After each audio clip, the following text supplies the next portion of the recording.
I'm 34-year-old Erica, and I'll be honest right now. I realize I made a mistake, alright.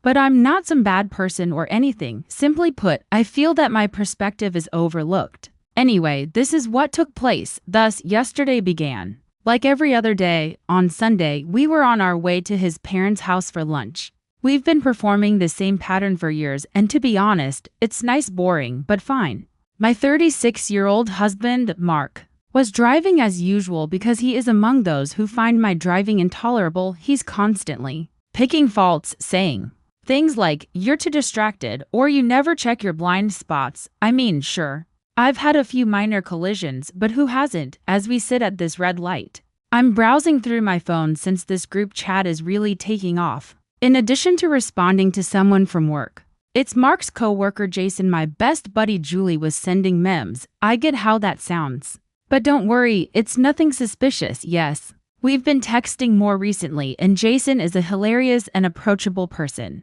I've brought up Jason previously, so it's not like Mark is unaware that I speak with him naturally. Though Mark doesn't listen to me at all. In any case, it didn't seem like a huge concern to me. I laughed when Jason texted me a joke about a team meeting they had both attended, so I responded. Mark looked over at that moment. At first, I was completely unaware until I heard him ask, "Who are you texting?" "Just Julie," I responded without hesitation since, to be honest, I didn't want to start anything.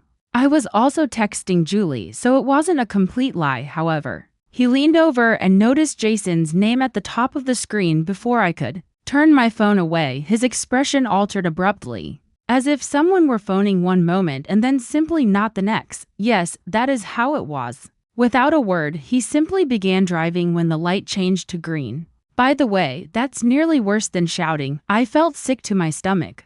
But I continued to play with my phone as if nothing had occurred. Mark doesn't let things go. Contrary to what I had assumed, he drives the car into a random parking lot. After a few blocks, stops, turns to face me and says, "You lied to my face." Erica, what the devil? Now, I really don't like confrontation.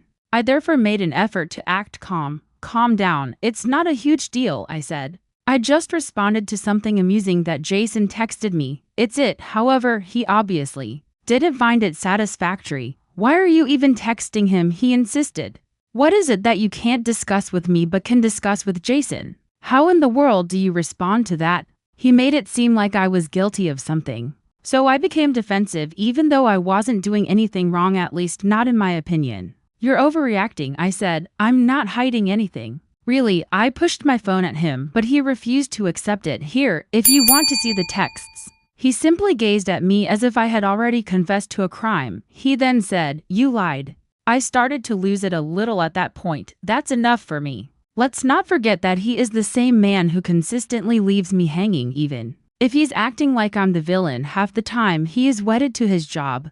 He's either dozing off in front of the TV or preoccupied with his laptop when I try to chat to him. And now because I texted Jason, he wants to attack me. Please, I told him just that. It wasn't my best moment, but I was frustrated when I said, "Perhaps if you paid more attention to me, I wouldn't have to talk to someone else." You can't take it back once it's out there, even though I didn't mean it that way. Do you know, he lost it at that point. Even if he didn't actually yell, his voice became icy and low. "Which is worse, so now it's my fault?" he asked, then like it was trash. He took my phone off the dashboard and threw it into the back seat. "You're unbelievable, Erica. Do you wish to send Jason a text? Okay.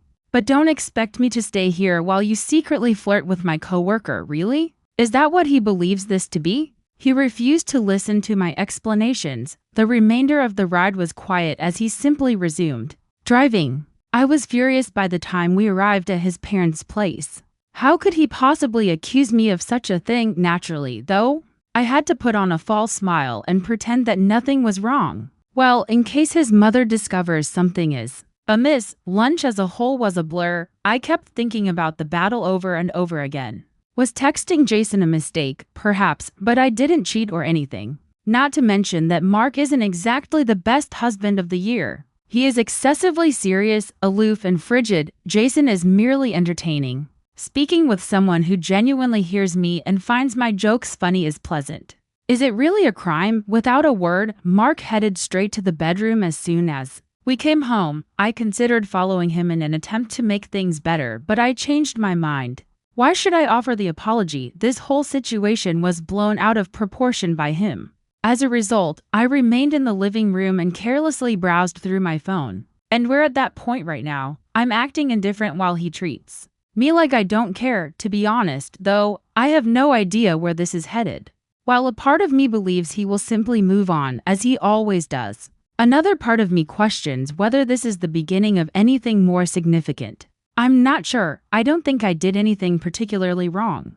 But perhaps I should have handled it differently, do you? Mark hadn't spoken to me by the next morning, not even to wish me a good morning or to complain about being late as he usually does. After grabbing his coffee and getting ready, he headed to work. I assured myself that everything would return to normal after he cooled off as usual, however. I knew deep inside that this felt different. Upon grabbing my phone, I discovered that I had a message from, it was just a meme about coffee and Mondays, Jason, nothing special.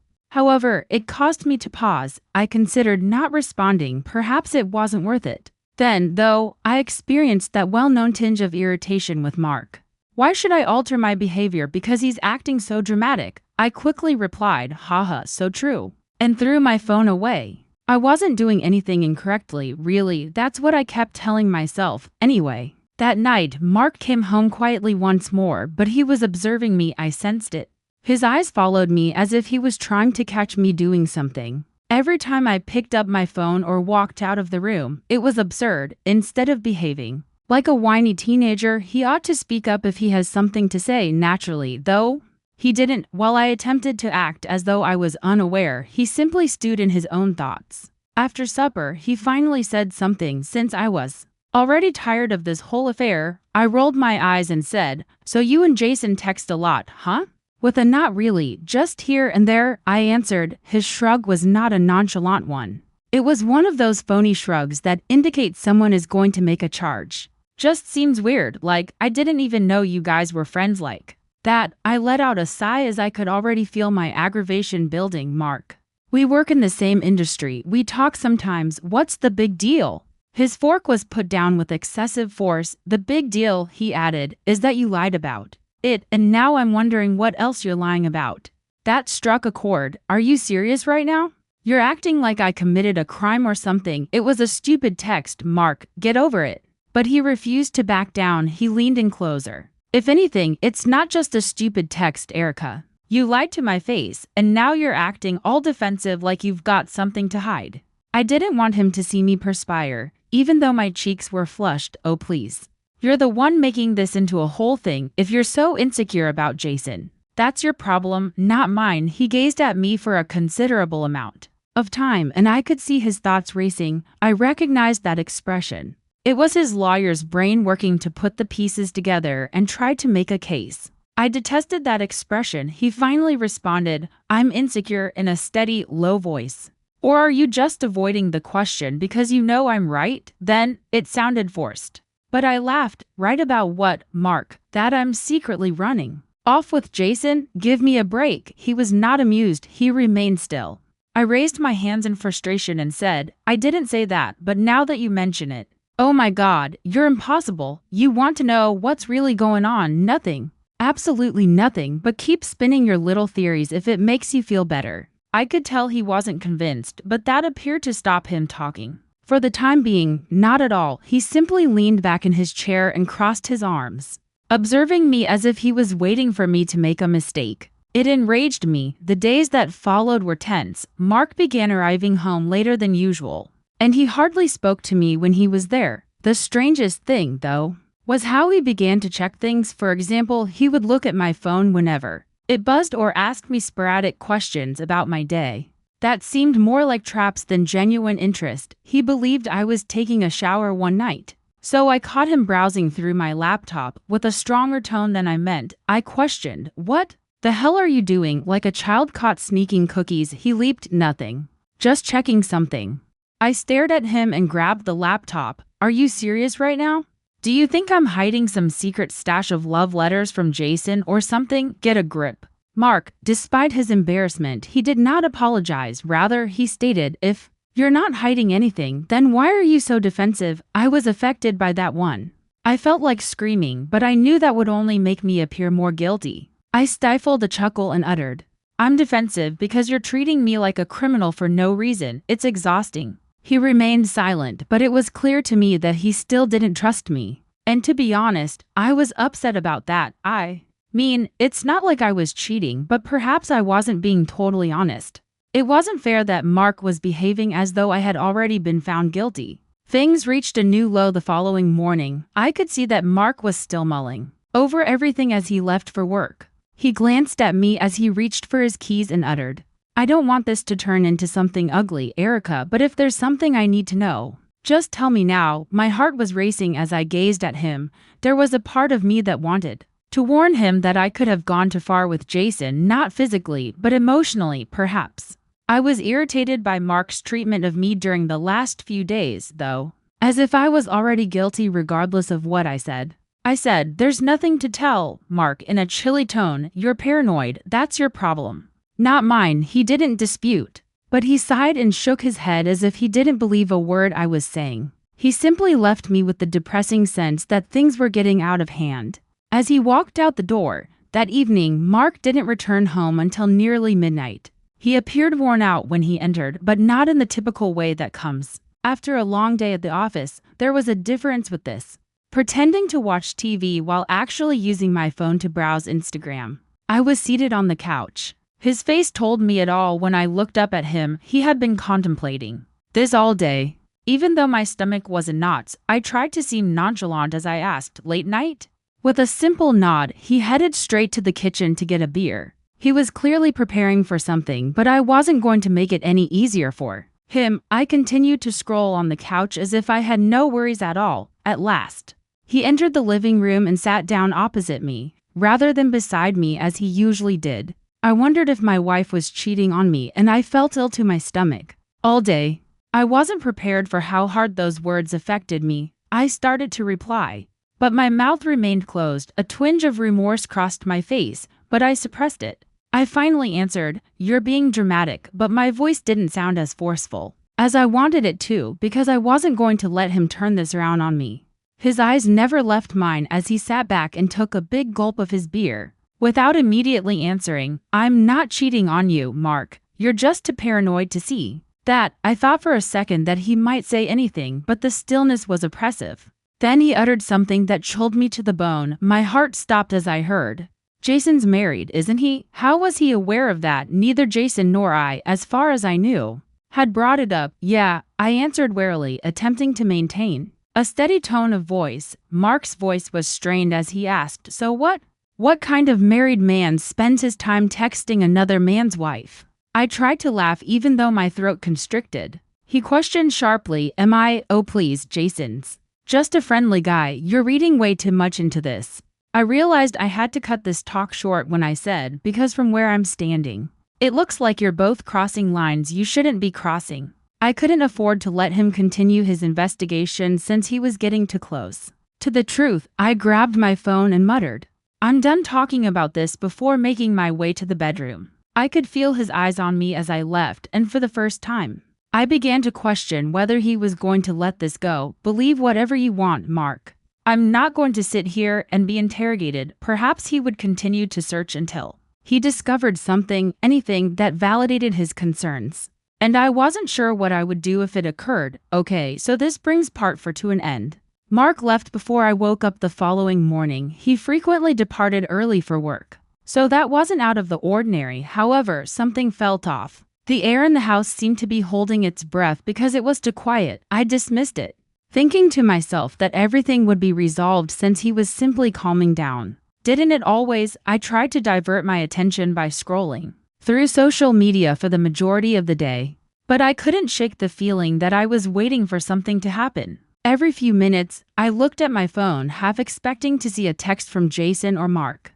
But there was not a single one. It was similar to the quiet before the storm. I was tense by the time Mark arrived home that night. When he entered, he put down his briefcase and gave me an unreadable glance. It wasn't precisely forgiveness, but it wasn't wrath either. Something heavy, something in the middle. I said, "Hey," attempting to sound informal. He sat at the kitchen table and stared at me for a while before answering, "How was your day?" We need to talk. He replied at last. I felt sick to my stomach. I asked, attempting to sound irritated, "What now?"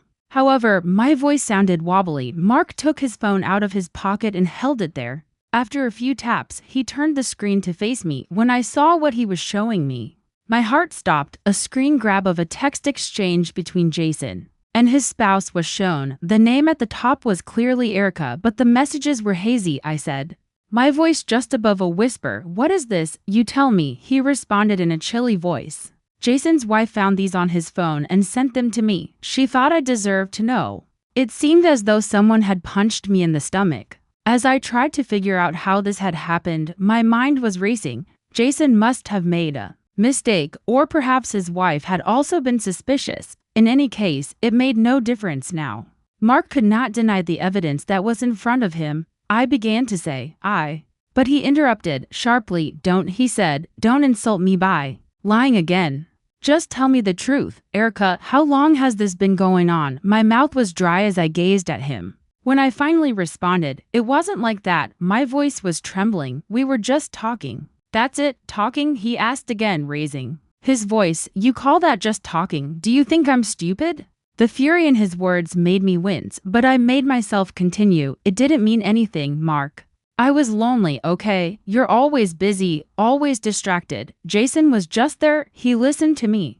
Mark shook his head and laughed cruelly. "So, this is my fault. You flirt with my coworker behind my back, and somehow it's my fault," I yelled. "I didn't say that, but maybe if you paid more attention to me, I wouldn't have felt the need to talk to someone else." I briefly believed he might yell again as his face contorted in rage. Instead, he simply got up and picked up his jacket. "You know what, Erica? I'm done. I can't do this anymore." I felt a wave of panic. "What do you mean you're done?" I'll never forget the look on his face when he saw me for the first time. As if he didn't like what he saw. "I mean, I'm done with this marriage. I'm done with the lies and the games. I deserve better than this." As he left through the door, I stood motionless. My feet wouldn't move, even though I wanted to go after him and plead with him to stay. I knew in part that he was correct. I had pushed him too far, and there was no turning back now.